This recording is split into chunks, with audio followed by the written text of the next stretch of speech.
আসসালামু আলাইকুম। চ্যাম্পিয়ন ট্রফির জন্য ঘোষিত বাংলাদেশ দলে জায়গা হয়নি লিটন দাসের। লিটন দাস বেশ কিছুদিন ধরে একেবারেই অফর্মে আছেন। তো এর প্রেক্ষিতে তাকে দলে রাখা হয়নি। লিটন দাসের বাদ পড়ার বিষয়টি কিন্তু একদম স্পষ্ট যে সে ফর্মে নেই, এই জন্য বাদ দেওয়া হয়েছে। এটি লিটন দাস নিজেও বুঝেন এবং যারা বাংলাদেশে ক্রিকেটের ফলোয়ার আছেন, ক্রিকেট সংশ্লিষ্ট আছেন, সবার কাছে একটা বিষয় পরিষ্কার যে লিটন দাস ফর্মে নেই, তাকে রাখা হয়নি। কিন্তু ভারতীয় একটা মিডিয়া দেখলাম লিটন দাসের বাদ পড়ার পর থেকে বাংলাদেশের সংখ্যালঘু নির্যাতন হচ্ছে, লিটন দাসকে দলে নেওয়া হয়নি, এই ধরনের নিউজ ছড়াচ্ছে। তো এটা খুবই হতাশার এবং এটা একটা মিথ্যাচার, আন্দাজে কথা বলা বা মানুষকে খেপিয়ে তোলা হতে পারে।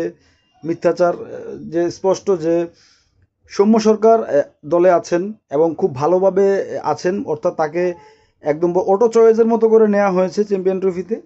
তো সেখানে লিটন দাস জায়গা পাননি ফর্মের কারণে, এটি স্পষ্ট।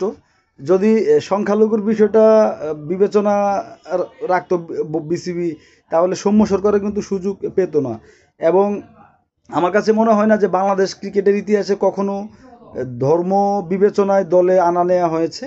কারণ বাংলাদেশে অনেক ক্রিকেটার এসেছে যারা সনাতন ধর্মাবলম্বী, তারা ভালো ক্রিকেট খেলেছে এবং তাদের সকলেই কিন্তু আমাদের অনেক প্রিয় ক্রিকেটার।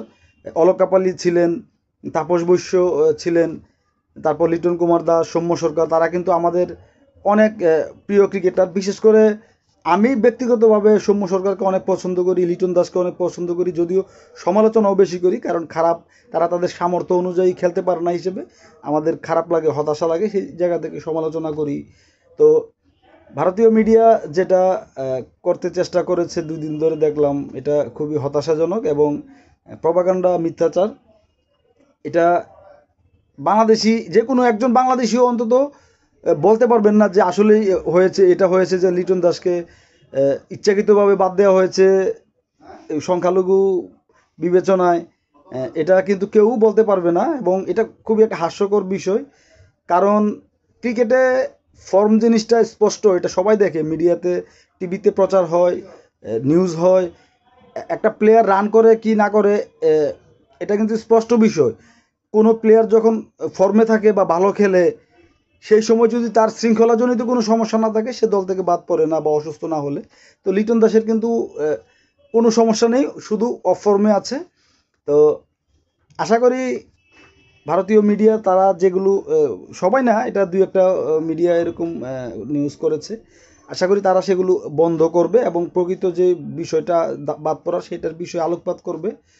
এবং লিটন দাসের বিষয়ে যদি আমি বলতে চাই যে লিটন দাস বিপিএলে পারফর্ম করছে, দল থেকে বাদ পড়ার আগের একটা ইনিংস ভালো ছিল, পরে সেঞ্চুরি করলো, তার কেরিয়ারের সেরা একটা ইনিংস খেললো। তো লিটন দাস, আমি ব্যক্তিগতভাবে বিশ্বাস করি যে হয়তো লিটন বিপিএলটা আরও ভালো পারফর্ম করবে বাকি ম্যাচগুলো। এবং স্কোয়াডের কিন্তু পরিবর্তনের একটা সুযোগ আছে সম্ভবত 13 ফেব্রুয়ারি পর্যন্ত। তো লিটন কার বিপরীতে আসবে জানি না, কোনো না কোনোভাবে লিটন স্কোয়াডে ঢুকবে আমার ধারণা। এবং চ্যাম্পিয়ন ট্রফি শুরু হওয়ার পরও যদি পরিবর্তন হয় ইনজুরি বা বিভিন্ন কারণে, সেখানেও কিন্তু লিটন দাসের যুক্ত হওয়ার সম্ভাবনা আছে। এবং আমার কাছে মনে হয় কেন জানি যে চ্যাম্পিয়ন ট্রফিতে বাংলাদেশ দল যখন যাত্রা করবে পাকিস্তানে, তার আগে লিটন দাস এক স্কোয়াডে যুক্ত হতে পারে, আমি এটা ধারণা করছি। এবং তার জন্য অবশ্যই লিটন দাসকে অনেক বেশি পারফর্ম করতে হবে বিপিএলে বাকি ম্যাচগুলোতে। এবং আশা করি শেষ পর্যন্ত লিটন দাস চ্যাম্পিয়ন ট্রফির স্কোয়াডে যুক্ত হবেন।